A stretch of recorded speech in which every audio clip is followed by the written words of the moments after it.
서기관과 바리새인 중에 몇 사람이 예수님께 이렇게 말했습니다. 선생님이여, 우리에게 표적 보여주시기를 원하나이다. 여러분, 참 공손한 표현 아닙니까? 선생님 하고 부른 다음에 우리에게 표적 보여주시기를 원하나이다. 우리가 이 말을 하고 있는 서기관과 바리새인들의 속마음을 모른 채 이 말을 듣는다면 참 예의 바른 사람들이구나, 참 공손한 사람들이구나 하고 생각하게 될 겁니다. 하지만 예수님은 이 짧은 한 문장의 말을 통해서 그들의 속마음을 들여다보셨습니다. 그래서 예수님께서 표적을 보여주신 것이 아니라 뭐라고 말씀하시냐면, 악하고 음란한 세대가 표적을 구한다라고 말씀하십니다. 자, 예수님께서 무엇을 통해서 그들의 마음을 간파하셨을까? 먼저 이 서기관과 바리새인 중에 몇 사람이 예수님을 뭐라고 부르고 있습니까? 선생님이여 라고 부르고 있죠. 이 표현은 우리말에서도 참 존경하는 분에게, 또 귀한 분에게 붙이는 호칭입니다만, 유대인들도 이 선생님, 유대식으로 표현한다면 랍비죠. 랍비어라고 부를 때 아무에게나 이 호칭을 부르는 것이 아닙니다. 존경하고 또한 존경할 만한 그런 가치가 있는 사람에게 랍비라는 호칭을 사용합니다. 그럼 이게 왜 문제가 될까? 그들은 예의를 다해서 랍비여, 선생님이여 이렇게 불렀는데 예수님은 도리어 악하고 음란한 세대다 라고 반응하시는 것을 보면 좀 뭔가 너무 과혹한 거 아닌가 하는 생각이 들 수 있습니다. 그런데 이 서기관들과 바리새인들 중에 몇 사람이 예수님을 향해서 선생님이여 라고 부른 이유는 그 의미가 다 따로 있습니다. 그것은 뭐냐면, 나는 당신을 주님이라고 부르고 싶지 않다는 거예요. 나는 당신을 나의 주라고 인정하지 않는다는 것입니다. 그래서 그들은 뭐라고 말하냐면 이렇게 말하는 것입니다. 당신은 구원자가 아니야. 그런데 만에 하나 당신이 정말 구원자라면 그것을 증명할 표적을 보여줘야 돼. 우리에게 당신이 정말 하나님의 아들이고 메시아라는 그 표적을 보여줘봐 라고 예수님을 시험하는 것입니다. 저는 설교를 준비하면서 이 바리새인들과 서기관들의 이 말을 들으면서 딱 머릿속으로 떠오르는 존재가 있었어요. 그게 어떤 존재냐면, 예수님께서 공생의 사역을 본격적으로 시작하시기 전에 40일 동안을 굶주리시면서, 즉 금식하시면서 준비하셨습니다. 기도로 준비하신 것이죠. 그때 예수님께서 40일을 금식하셨기 때문에 얼마나 배가 고프셨겠습니까? 그때 마귀가 예수님을 시험하기 위해서 찾아옵니다. 그리고 이렇게 말합니다. 네가 만일 하나님의 아들이거든 명하여 이 돌들로 떡덩이가 되게 하라. 만일 이때 예수님께서 그 돌들로 떡덩이가 되게 하셨다면 마귀는 어떻게 반응했을까요? 물론 역사에 일어난 일 가운데 가정해봤자 소용이 없죠. 그런 일은 안 일어났으니까. 하지만 만일 마귀가 요청한 대로 예수님께서 돌들을 떡이 되게 하셨다면 마귀가 갑자기 무릎을 꿇고, 당신은 정말 하나님의 아들이시군요, 당신은 정말 죄인들을 구원하시기 위해 이 땅에 오신 메시아시군요 하고 인정했을까요? 그렇지 않았을 겁니다. 마귀는 그 시험에 그치지 않고 그 다음에 2번 더 시험했죠. 그런데 그 시험들도 사실은 마귀는 그 시험에 예수님께서 합격하시면, 그 시험을 예수님께서 이기시면 예수님을 하나님의 아들로 메시아로 인정할 마음이 있었던 것이 아닙니다. 마귀는 어떤 경우에도 예수님께서 어떤 표적을 보여주셨어도 마귀는 예수님을 하나님의 아들로 메시아로 인정하지 않았을 겁니다.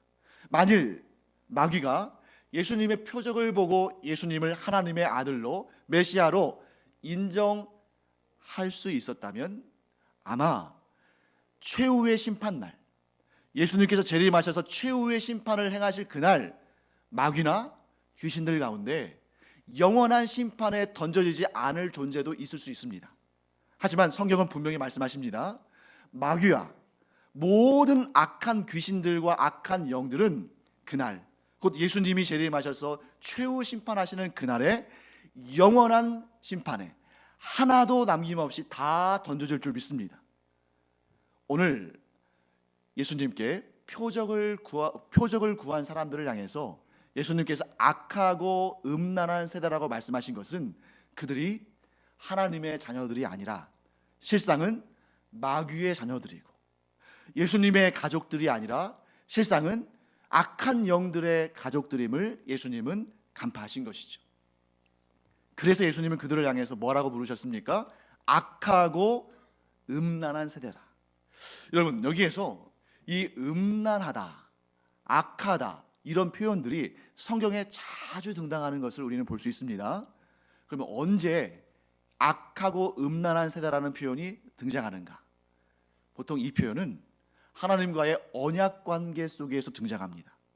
그래서 하나님과 언약을 맺은 하나님의 백성들이 하나님을 떠나 우상을 섬기고 물질을 섬기고 자기 자신을 섬기고 이렇게 하나님을 주인으로 섬기지 아니하고 다른 것들을 섬길 때에 하나님께서 악하고 음란한 세대라고 말씀하시는 것을 우리는 보게 되는 것입니다. 자, 악하고 음란한 세대. 물론 육체적으로 음란한 행위를 하는 것도 포함되겠습니다만 더 본질적으로는 무엇입니까? 하나님과의 언약 관계를 깨트린 자들, 그들을 향해서 악하고 음란한 세대라고 말씀하십니다.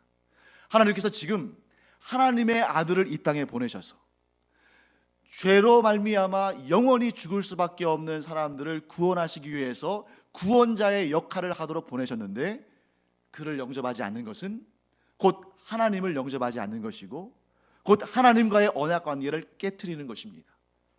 그러므로 하나님께서 그들을 향해서 악하고 음란한 세대라고 말씀하셨고, 오늘 예수님도 그들을 향해 악하고 음란한 세대라고 말씀하십니다.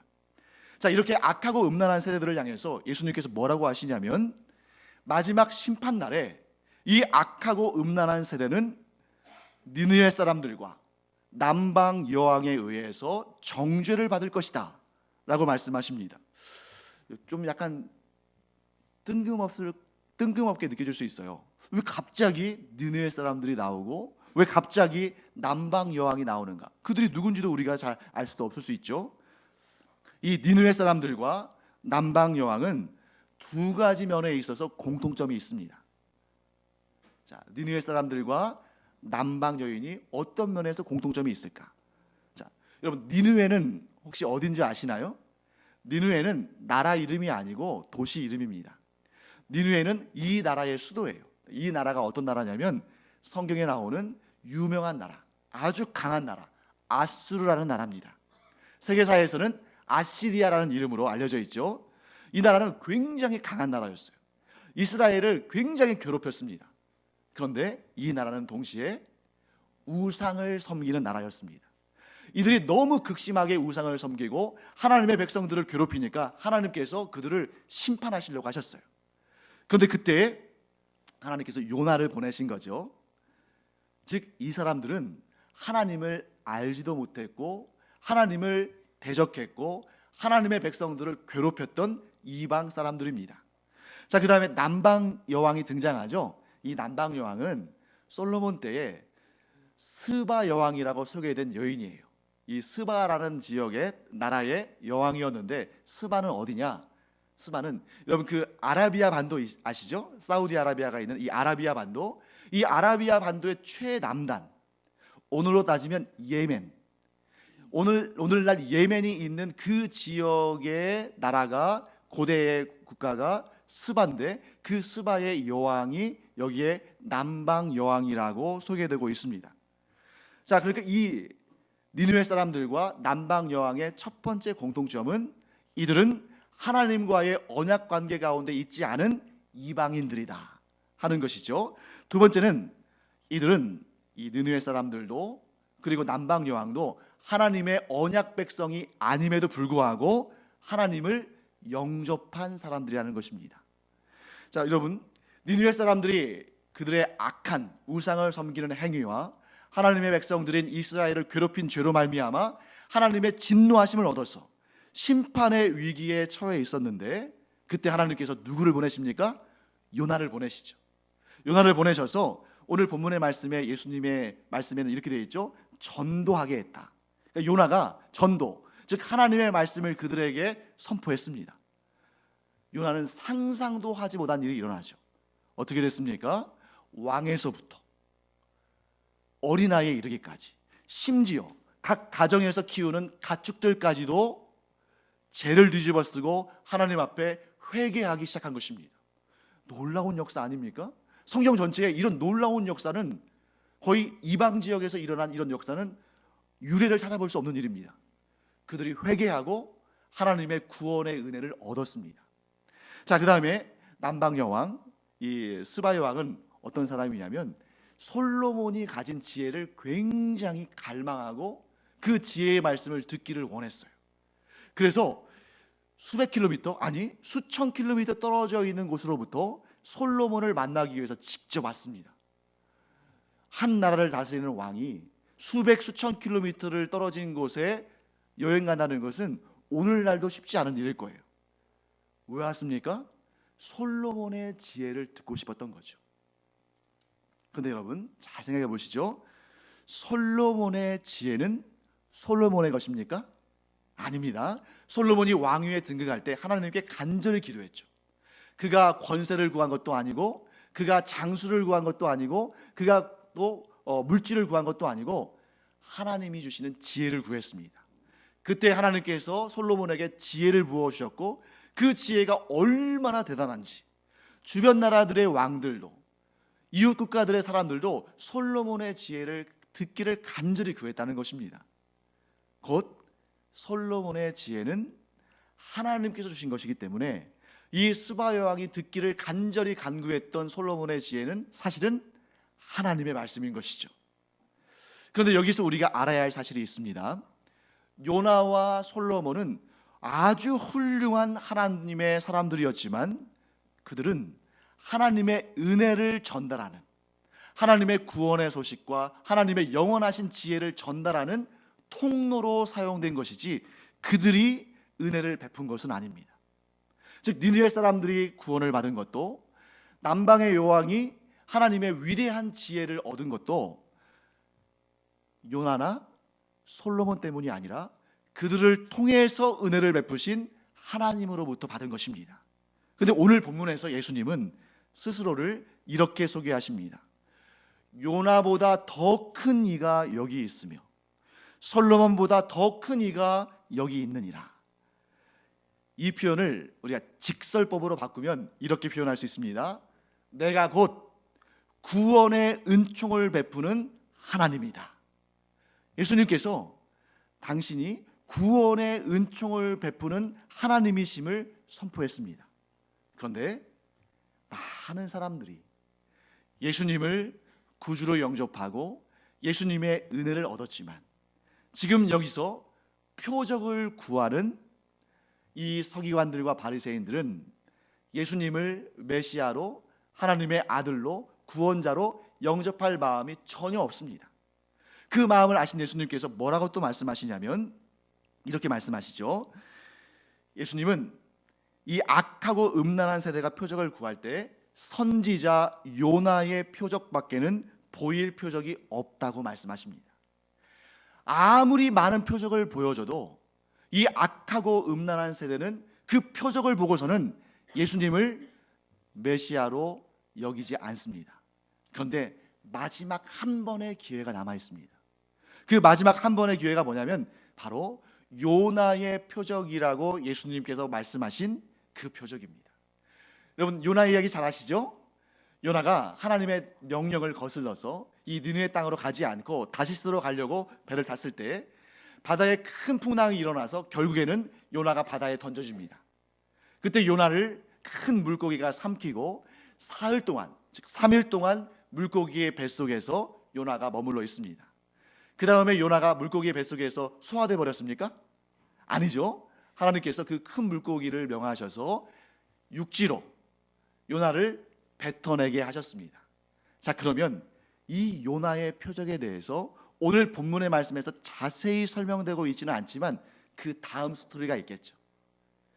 요나가 사흘 동안 큰 물고기 뱃속에 있었지만 그 다음 내용을 우리가 압니다. 그게 뭡니까? 요나는 살아서 큰 물고기 밖으로 나왔습니다. 그럼 예수님께서 요나의 표적이라고 말씀하신 것, 인자 곧 예수 그리스도께서 3일 동안 땅 속에 있을 것이다. 그러면 거기서 끝납니까?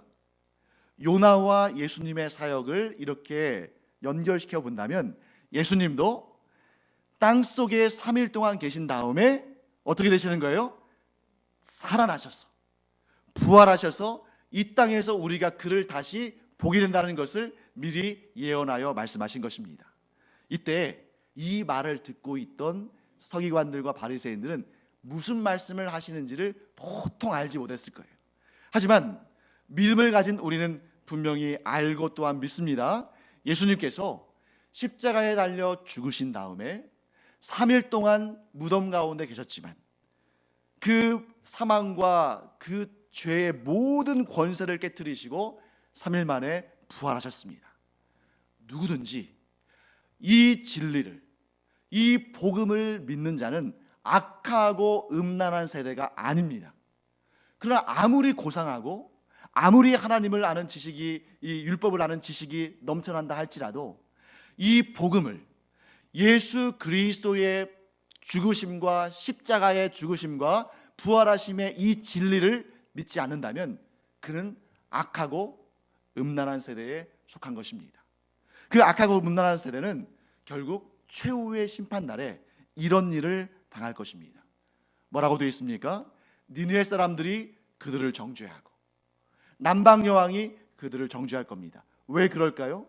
자, 누구보다 예수님을 가까이서 뵙고 혈통적으로도 예수님과 한 혈통 가운데 있다고 자부할 수 있고 또 예수님의 그 표적들을, 메시아의 표적을 수없이 많이 보았던 그들인데 정작 예수님의 십자가의 죽으심과 부활을 믿지 않는다면 그들에게는 구원은 없는 것입니다. 반면에 니느웨 사람들이나 남방 여왕과 같이 하나님과 언약을 맺은 언약 백성이 아님에도 불구하고 예수 그리스도의 십자가의 죽으심과 예수 그리스도의 부활하심을 믿는 자는 그들의 혈통이 무엇이든 그들의 배경이 무엇이든 그들의 삶의 자세가 어떠하든 간에 관계없이 그들은 선하고 거룩한 세대로 하나님의 구원의 은총을 얻는 줄 믿습니다. 사랑하는 성도 여러분, 우리가 하나님에 대해서 다 알 수는 없어요. 우리가 하나님을 아는 지식을 간절히 사모하며 그 말씀을 읽고 듣고 배우고 평생도록 노력해야 되지만 우리가 평생을 수고하고 노력해도 하나님을 아는 지식의 0.001%도 채 안 될 겁니다. 하지만 분명히 기억하기 바랍니다.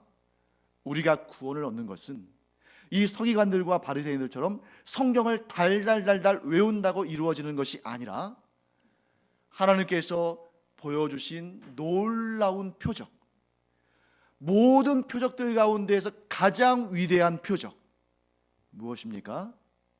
십자가에 달려 죽으신 예수님께서 사흘간 땅속에 계셨지만 그러나 그 사흘 후에 부활하셔서 우리의 영원한 생명의 첫 열매가 되셨다는 것을 믿는 자마다 구원을 얻는 줄 믿습니다. 이 구원의 은총이 여러분과 제 안에 있기를 간절히 축복합니다. 또한 우리 후손들 가운데도 단 한 명도 예외가 없이 이 복음을 믿음으로 말미암아 구원의 은총을 누리기를 간절히 축원합니다. 다음으로 예수님은 예수님을 거부하는 악하고 음란한 세대가 어떤 형편에 처하게 될지를 이렇게 말씀하셨습니다. 우리 오늘 본문 가운데 43절부터 45절까지 말씀을 한번 같이 다시 한번 읽어보도록 하겠습니다. 읽겠습니다. 더러운 귀신이 사람에게서 나갔을 때에 물 없는 곳으로 다니며 쉬기를 구하되 쉴 곳을 얻지 못하고 이에 이르되 내가 나온 내 집으로 돌아가리라 하고 와 보니 그 집이 비고 청소되고 수리되었거늘 이에 가서 저보다 더 악한 귀신 7을 데리고 들어가서 거하니 그 사람의 나중 형편이 전보다 더욱 심하게 되느니라. 이 악한 세대가 또한 이렇게 되리라. 여러분, 예수님께서 이 세상에 오셔서 메시아의 표적들을 많이 보여주셨습니다. 그 중에 대표적인 것 하나가 귀신들을 쫓아내신 거예요. 여러분, 이스라엘 내에서 이 귀신들의 세력이 이처럼 심각한 위기의 상황에 처했던 적은 없습니다. 아마 이스라엘 내에서 이 귀신들의 세력이 이렇게 약화된 것은 이때 전후로 없었을 것 같아요. 이때가 귀신들의 세력이 가장 약해졌을 때, 곧 예수님께서 공생애 하시던 그때가 이 귀신들이 영적인 세력이 가장 줄어든 그런 시대라고 볼 수 있습니다. 예수님께서 가시는 곳곳마다 병자들을 고쳐주실 뿐만 아니라 귀신들을 쫓아내주셨어요. 그런데 문제는 그 다음입니다. 귀신들을 섬기던 자들, 귀신들의 지배 아래 있던 자들에게서 예수님께서 귀신을 쫓아내셨어요. 그 상태는 어떤 상태냐면 영적인 공백 상태입니다. 사람은 누구나 어떤 존재를 섬기며 살게 돼 있어요. 우리는 하나님이 아니기 때문에 인간은 어떤 존재든 누군가를 섬기며 살게 돼 있는데 둘 중 하나죠. 하나님을 섬기든 악한 영들을 섬기든. 근데 지금은 이런 영적인 공백기, 예수님께서 귀신들을 쫓아내시면서 영적인 공백기에 들어갔습니다. 그 빈자리에 누군가를 주인으로 모셔드려야 합니다. 그런데 문제는 예수님께서 귀신들을 쫓아내시면서 귀신들이 나갔는데 예수님을, 그 귀신들과는 비교할 수 없이 강한 분인 예수님을 주인으로 모셔드리면 다시는 이 귀신들이 장난질 치지 못하고 공격하지 못하고 예수님과 함께 거룩하고 복되고 은혜로운 삶을 살 텐데 이들이 예수님을 주인으로 모시지 않았다는 데가 문제가 있습니다. 그러니까 예수님께서 쫓아내신 이 귀신들이, 이 악한 영들이 여기저기 떠돌다가 이제 갈 데가 없네 하고 다시 예전이 그리워서 예전에 자기가 종으로 부리고 살던 사람에게 와서 봤는데 깨끗이 청소되어 있고 정리되어 있는데 누가 없어요? 주인이 없는 거예요. 만일 그 인생의 주인 자리에 예수님께서 앉아 계시면 그 귀신들이 7이 아니라 70 아니 700트럭이 오더라도 감히 예수님을 감당할 수 있겠습니까? 그런데 이 사람이 정리되고 수리된 상태인데 주인이 없으니까 그 귀신이 와서 자기보다 더 강한 7 귀신을 데리고 와서 그 자리에 자리를 잡고 그 사람을 괴롭히게 된 것입니다. 여러분, 여기에서 7이라는 숫자에 특별히 의미를 두실 필요는 없을 것 같아요. 여기서 7은 정말 7개의 귀신을 데려왔다기보다는 7이 완전 수잖아요. 꽉 채웠다는 거죠. 이전보다 더 악한 생각과 더 악한 영들이 그 안을 가득 채우고 이전보다 더 악한 상황이 되는 그 악하고 음란한 세대의 모습을 예수님께서 그렇게 표현하신 것입니다. 사랑하는 성도 여러분, 우리의 인생의 주인이 누구인지를 우리는 분명히 해야 됩니다. 우리의 인생의 주인이 예수님이 아니라면 그 자리는 반드시 악한 영들이 차지하려고 할 것입니다. 그러나 우리의 인생의 주인의 자리에 예수님께서 앉아 계시면 그 무엇도, 그 누구도, 그 어떤 악한 영적인 존재들도 감히 그 자리를 빼앗지 못할 줄 믿습니다. 그러니까 우리는 단지 내가 착하게 살고, 내가 정직하게 살고, 내가 은혜를 베풀며 살고, 그러면 잘 될 거야. 그렇게 양심적으로 살면 어떻게 지옥 가겠어? 천국 가겠지? 이런 세상 사람들의 말에 속아 넘어가서는 안 됩니다. 이런 사탄의 유혹에 넘어가면 안 됩니다. 악한 영들로부터 승리할 수 있는 유일한 길, 악한 사탄의 시험을 이길 수 있는 유일한 길은 바로 그들을 제압하시고 그 악한 것들을 물리치시고 영원한 생명을 우리에게 주시는 예수님을 주인으로 모시고 사는 일, 이것 외에 다른 방법은 없는 것입니다. 자, 그러면 누가 악하고 음란한 세대에 속하고 누가 선하고 경건한 세력에 속하는지 오늘 우리는 그 부분을 한번 살펴보겠습니다. 자, 오늘 46절부터 50절까지 말씀을 다시 한번 읽어보도록 하겠습니다. 46절부터 50절까지 예수께서 무리에게 말씀하실 때에 그의 어머니와 동생들이 예수께 말하려고 밖에 섰더니 한 사람이 예수께 여짜오되 보소서 당신의 어머니와 동생들이 당신께 말하려고 밖에 서 있나이다 하니 말하던 사람에게 대답하여 이르시되 누가 내 어머니이며 내 동생들이냐 하시고 손을 내밀어 제자들을 가리켜 이르시되 나의 어머니와 나의 동생들을 보라. 누구든지 하늘에 계신 내 아버지의 뜻대로 하는 자가 내 형제요 자매요 어머니이니라 하시더라. 아멘. 여러분, 이 장면에서 우리는 예수님께서 예수님의 가족들이 어떤 존재인지를 말씀하시는 내용을 알게 됩니다. 조금 더 쉽게 말한다면 예수님의 가족들이라면 우리가 좀 이해할 수 있는 쉬운 말로 표현한다면 교회 공동체는 어떤 공동체인가를 예수님께서 설명해 주시는 거예요. 자, 소위 말해서 예수님의 교회론이라고도 볼 수 있습니다. 자, 예수님께서 어떤 집 안에서 예수님을 따르는 무리들에게 말씀하고 계셨습니다. 무슨 말씀하셨을까요? 뭐 신변 잡다한 그런 말씀으로 시간을 허비하지 않으셨겠죠. 복음을 전하시고 하나님 나라의 일을 설명하셨을 것입니다. 그때 예수님의 어머니와 동생들이 예수님께 말하려고 밖에 서 있었습니다. 한 사람이 예수님께 와서 이렇게 말합니다. 당신의 어머니와 동생들이 당신에게 말하려고 밖에 서 있습니다. 자, 여러분, 이런 말을 들었을 때 가장 자연스러운 응답은 무엇입니까? 그래? 내 어머니와 동생들이 왔다고? 들어오시라고 해. 이렇게 말씀하시든지 아니면 그래 알았어. 내가 잠깐 나가서 만나 뵙고 올게. 이렇게 말할 것 같은데 예수님은 갑자기 이렇게 말씀하십니다.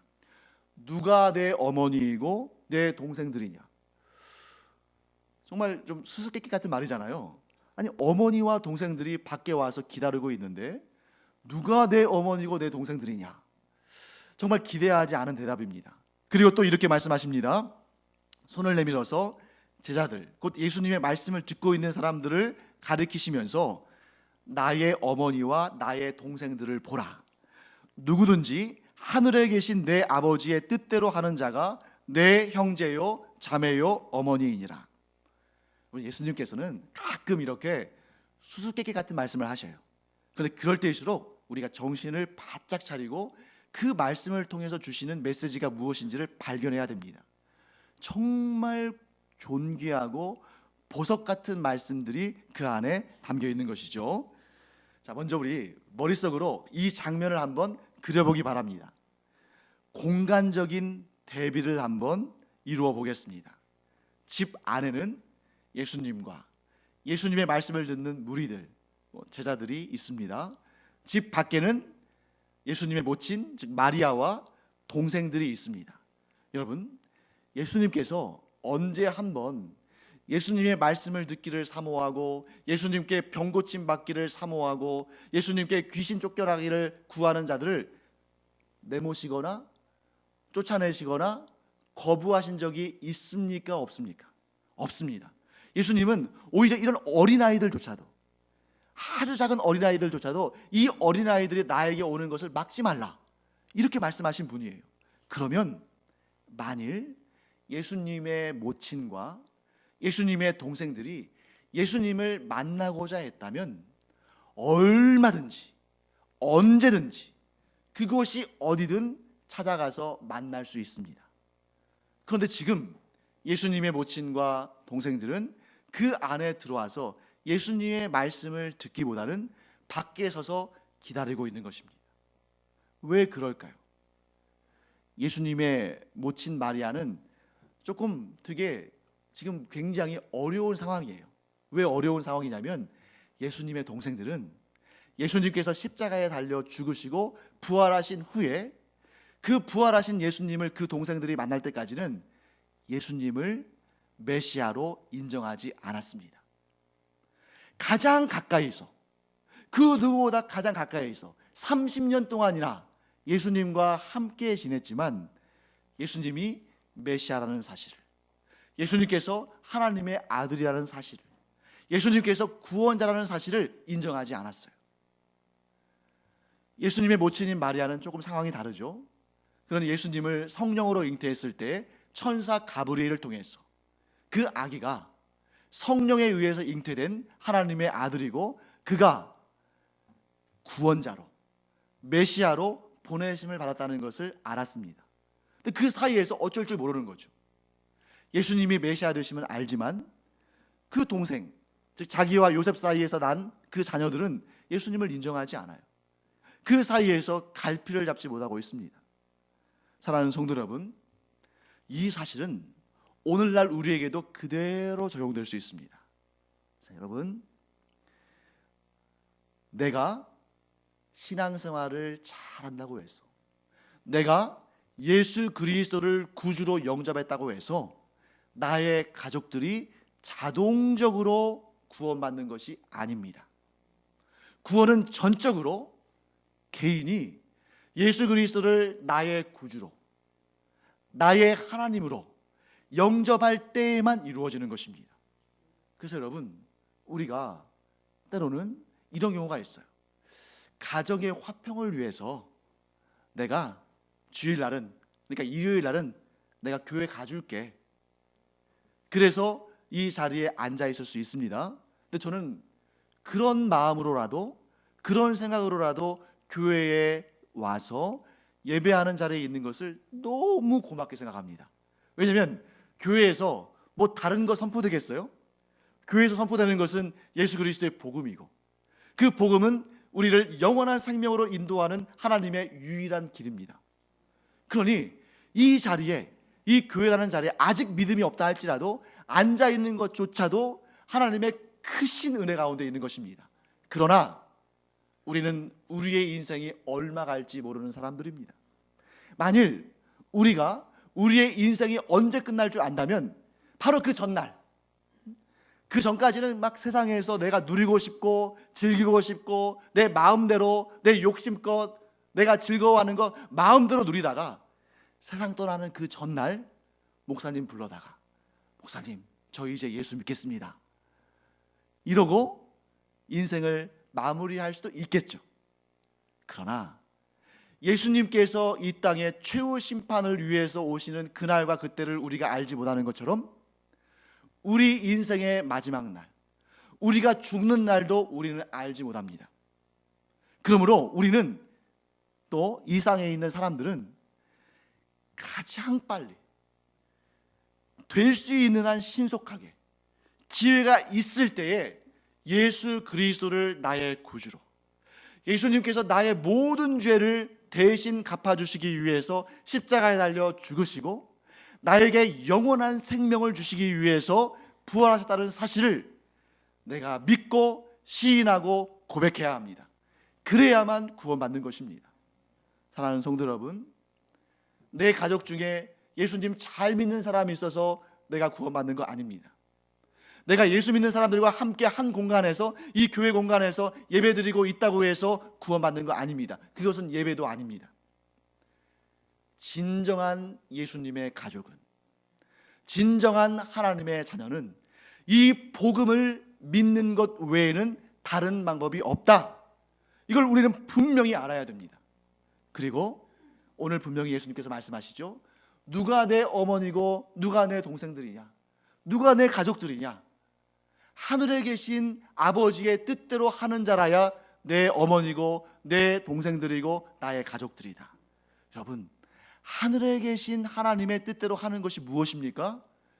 복음을 영접하고 이제 예수님을 닮아가는 삶을 살아가는 것입니다. 복음을 영접하지 않았는데 예수님을 닮아간다. 예수님의 도덕적인 부분을 흉내낼 수는 있겠죠.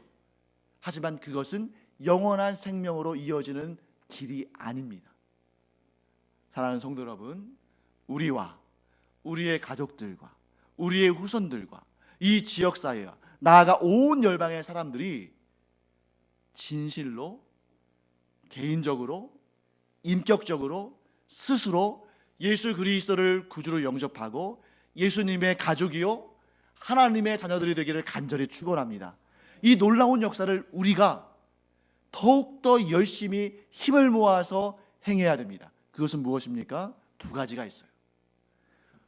복음을 힘있게 전파하는 일, 즉 전도하는 일이죠. 또 한 가지는 무엇입니까? 하나님의 뜻을 따라 순종하며 살면서 우리가 전하는 복음이 힘을 얻도록 하는 것입니다.